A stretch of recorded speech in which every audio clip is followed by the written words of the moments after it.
Is it just me, or like I never even thought of this until today at today's service, church service. Right. So is it just me? But people, it's like the level of patience that people in the old days, people in the Old Testament or in the Bible, they say, the level of patience they had is just unimaginable. Especially when you started comparing it with yourself, and then you see the level of patience that they have, the level of dedication that they had, and you see why they were blessed truly, and why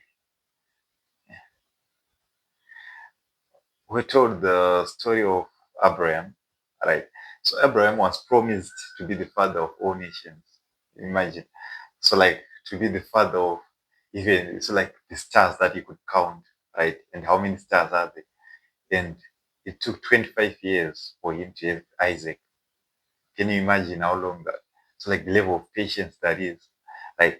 And what's surprising about this is in those 25 years, he never lost patience. Imagine him, Abraham, telling his relatives, because he was staying with his relatives, right? And God told him to so like leave where he so like leave his homeland where he was used to, where he had got lots of relatives, right? And he tells you that he's going to make you a father of all nations.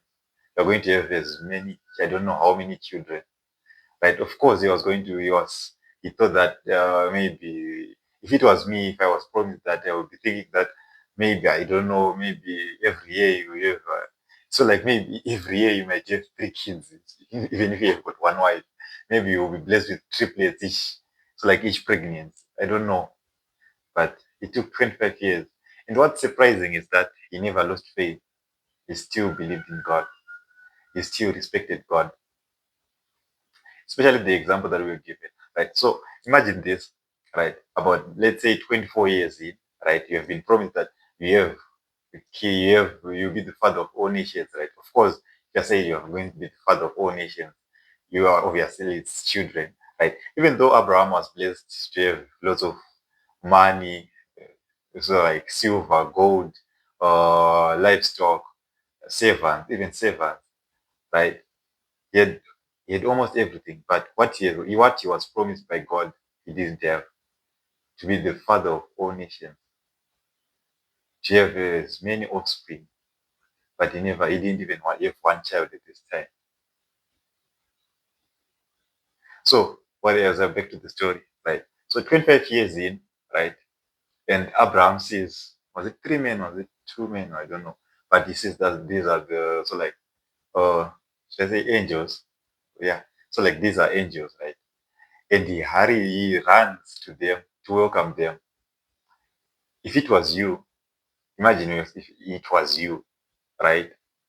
And you are saying, so like you were promised that you're going to be given but just $500, let's say, take for example, and it takes 25 years, and you haven't even made a single dollar.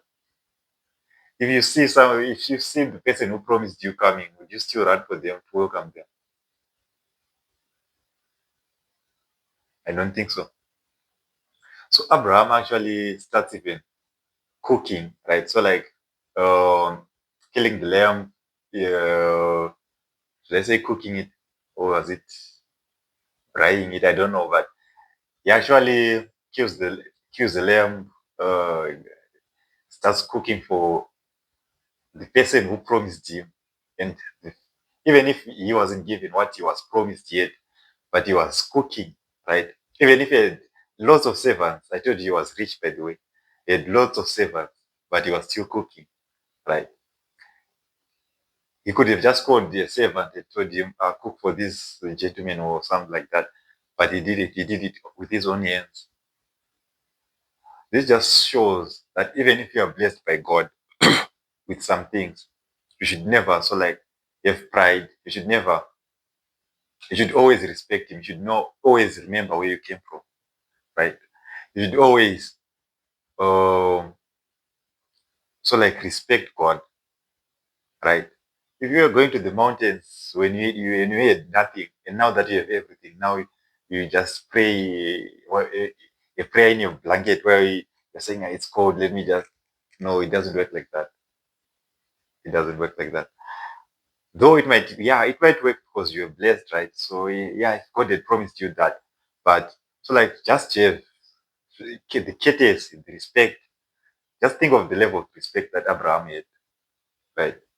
If you're impatient, you'll be saying, if you're an impatient person, you promised to be the father of all nations or something like that, you'll be saying, if you had just given me a kid, I wouldn't, maybe you'd have started eating already. I wouldn't be killing this lamb because I would have, so like my young men who would be, so like cooking for you would have already finished killing this lamb, killing this what, and they would have already finished cooking for you. But you didn't bless me and you lied. It's like, yeah, just think.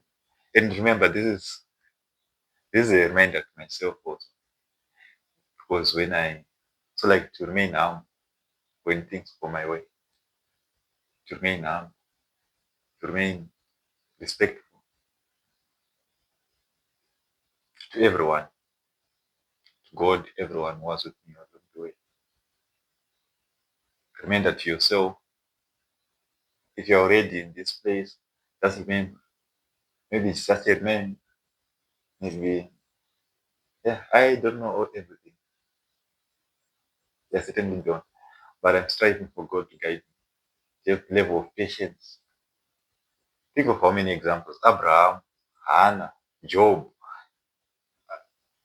These men, even whatever challenges they faced, they still had faith in God.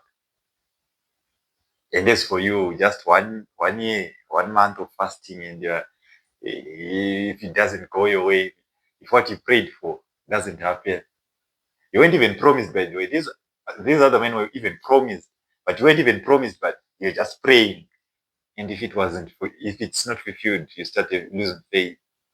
You start doubting. Yeah, yeah, it's just a lesson for me to remember.